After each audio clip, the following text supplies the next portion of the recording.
Some of the men flying tonight will be dead before morning. The pilot sits at the front of a heavy bomber, waiting on a dark runway in England. In a few minutes, he will fly this aircraft to Germany. He smells fuel, oil, and warm metal inside the cockpit.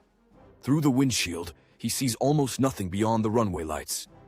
He lowers his eyes to the instrument panel. Altimeter, oil pressure, fuel flow.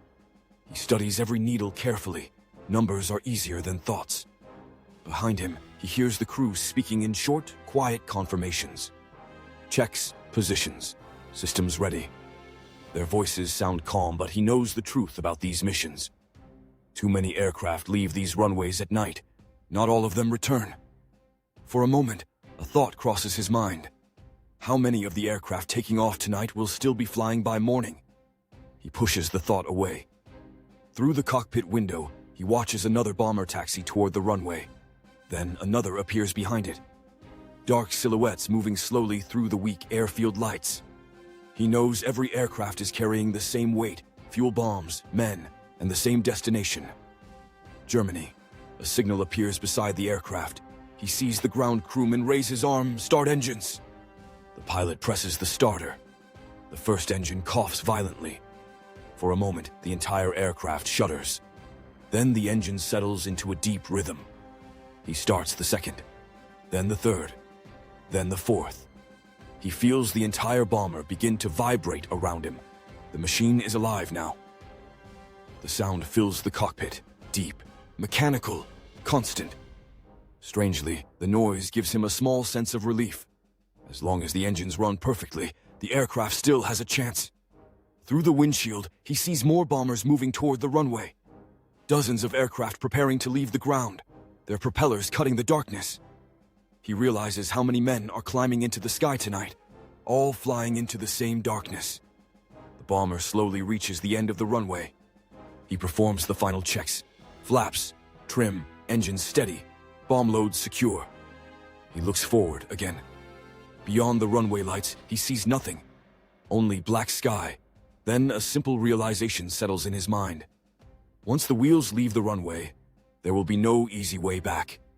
He pushes the throttles forward. The engines roar. He feels the aircraft begin its takeoff run, slow at first, then faster. He keeps the bomber centered as the runway lights rush past the cockpit. The aircraft grows lighter. For a brief moment, he feels the exact instant when the machine stops belonging to the ground. He pulls gently on the controls. The bomber lifts. He watches the runway disappear beneath them. Behind the aircraft, he sees the lights of England beginning to fade. Ahead lies the sea, and somewhere beyond the darkness, Germany. The bomber climbs steadily into the night. The engines settle into a deep, constant rhythm. Inside the aircraft, the pilot no longer hears only the machine. Now he hears voices. The intercom crackles. Engine check. The engineer answers immediately. All four, running steady. The pilot glances at the gauges. Oil pressure steady, temperatures normal. For now, the aircraft is healthy. The pilot presses the intercom again. Navigator. A brief pause, then the navigator answers from behind the cockpit. Course confirmed. The navigator leans over a map illuminated by a small lamp. A thin line crosses the paper, England behind, Germany ahead. The pilot keeps the bomber level.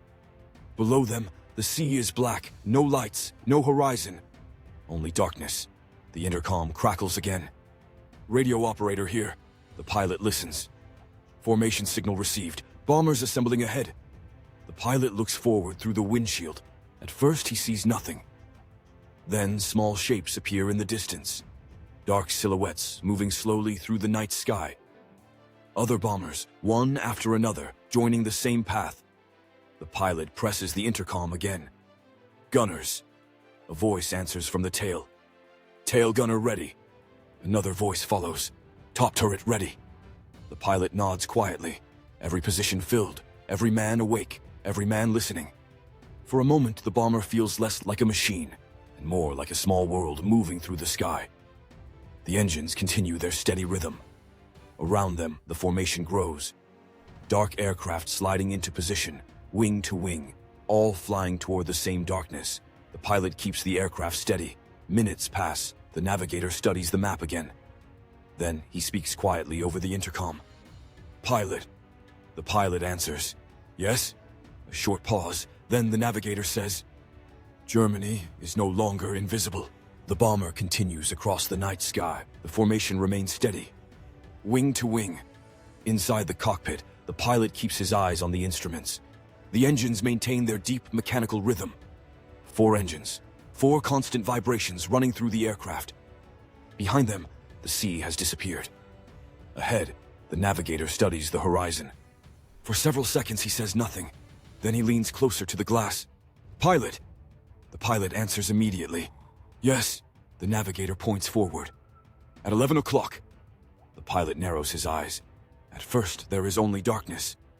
Then he notices it, a faint glow on the horizon, very far away.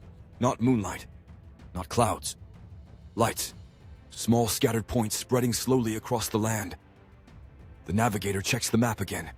He measures the time, then the compass. Everything matches. He speaks quietly over the intercom. "Land ahead." The pilot keeps the bomber steady.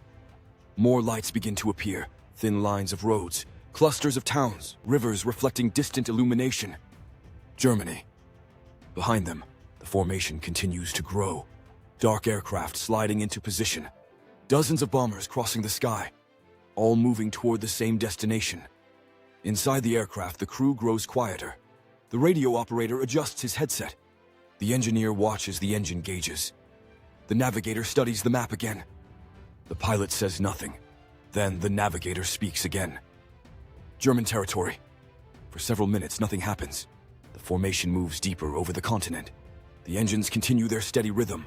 The pilot keeps the aircraft level. Then the radio operator suddenly speaks. "Light ahead." The pilot looks forward again. At first, he sees nothing. Then a thin beam of white light rises from the ground. It climbs slowly into the sky. Then another appears, and another. Searchlights. Long white columns cutting through the darkness. They begin to move, sweeping across the sky, searching. The navigator watches them carefully. "They're looking for us." The formation continues forward. The beams grow brighter. Suddenly, one of the lights stops moving. It locks onto an aircraft far ahead in the formation. The bomber becomes a glowing silhouette in the sky. The navigator whispers, "They see us." Seconds later, the sky flashes. A burst of orange fire blooms below. Then another, and another. Black clouds expand rapidly in the air. "Flak." The radio operator speaks again. "Anti-aircraft fire." The pilot keeps the bomber steady. More explosions appear around the formation. Bright flashes tearing open the darkness. The aircraft begins to shake as shock waves roll through the sky. The engineer watches the engine gauges carefully. "All engines holding." Another explosion bursts above the formation. Fragments fall through the air. The navigator keeps his eyes on the horizon.